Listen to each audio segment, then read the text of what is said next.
Film کا آغاز اس منظر سے ہوتا ہے کہ دو اسکول بسیں ساتھ ساتھ سڑک پر چل رہی ہوتی ہیں جن میں سیر کے لیے جانے والے طلبہ بھرے ہوتے ہیں۔ ہر طرف خوشی کا سما ہوتا ہے، بچے ہنس رہے ہوتے ہیں، ایک دوسرے پر تکیے مار کر شرارتیں کر رہے ہوتے ہیں۔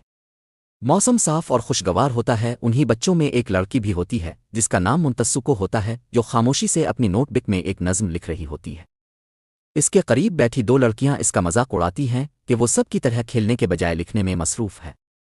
وہ اس کی نوٹ بک چھین لیتی ہیں اور اس کا قلم نیچے گر جاتا ہے۔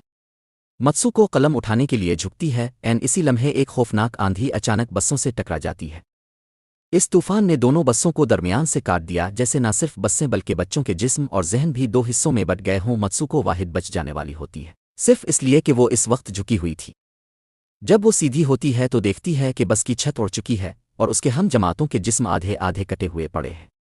یہ منظر دیکھ کر وہ خوف سے ساکت ہو جاتی ہے۔ چند لمحوں بعد ایک اور مہلک ہوا کا جھونکا اس کی طرف لپکتا ہے، مگر اس بار وہ اس کی آمد کو محسوس کر لیتی ہے۔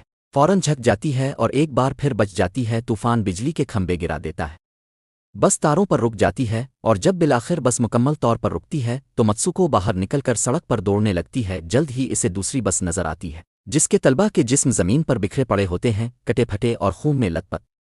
چیختی ہوئی متسوکو خوف اور بدحواسی میں دوڑتی رہتی ہے، جبکہ طوفان ایک بار پھر اس کے قریب آ رہا ہوتا ہے۔ آگے اسے سڑک پر چلتی ہوئی چار لڑکیاں نظر آتی ہیں۔ وہ فوراً ان میں سے ایک کو پکڑ کر زمین پر گرا دیتی ہے اور اسی لمحے طوفان آ جاتا ہے۔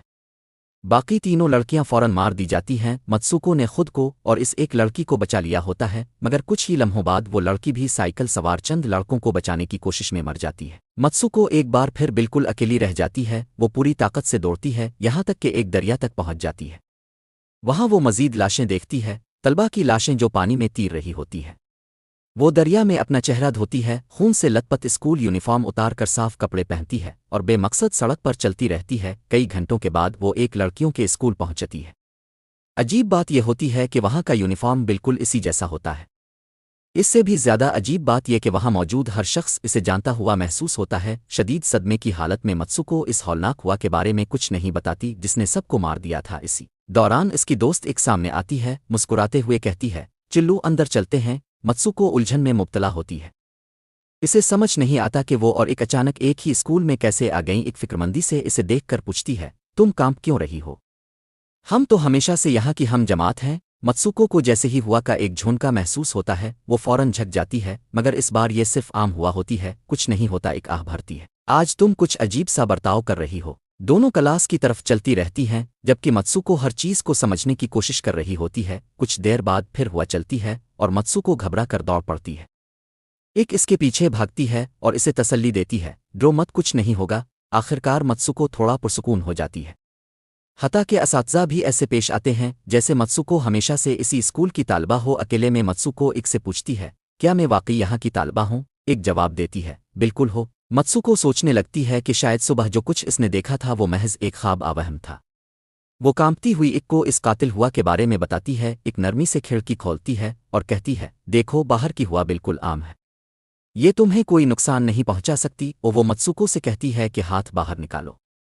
متسوکو ایسا کرتی ہے اور جب وہ پرسکون ہوا کو محسوس کرتی ہے تو اسے یقین آنے لگتا ہے۔ دونوں ایک دوسرے کی طرف دیکھ کر عجیب سی ہنسی ہنستی ہیں۔ ایک آہستہ سے کہتی ہے، شاید تمہیں یادداشت کھو جانے کا مسئلہ ہے، اسی لیے تمہیں یہ اسکول یاد نہیں۔ بعد میں وہ اپنی دوسری دوستوں سے ملتی ہے، سب مل کر ہنستی مذاق کرتی ہیں اور اس دن کی باقی کلاسیں چھوڑ دیتی ہیں۔ وہ جنگل کی طرف چلی جاتی ہیں، کھیلتی کودتی اور ہنستی ہے۔ متسوکو دوبارہ واقعی خوشی محسوس کرتی ہے، بالکل اس خوف کے برعکس جو اس نے صبح محسوس کیا تھا۔ وہ خود کو یقین دلاتی ہے کہ صبح کا منظر محض ایک ڈراؤنا خواب تھا۔ وہ ایک جھیل کے کنارے پہنچتی ہیں اور سانس لیتی ہے۔ ایک باقیوں کو متسوکو کے عجیب خواب کے بارے میں بتاتی ہے، مگر ایک لڑکی روم بات کاٹ دیتی ہے، اگر وہ حقیقت ہو تو شاید متسوکو کسی متوازی دنیا میں تھی۔ میں نے پڑھا ہے کہ کئی متوازی کائنات ہوتی ہیں۔ باقی سب اسے مذاق سمجھ کر ہنس دیتی ہیں۔ کچھ ہی دیر بعد انہیں زمین پر ایک تکیا ملتا ہے اور وہ کھیلنے لگتی ہے۔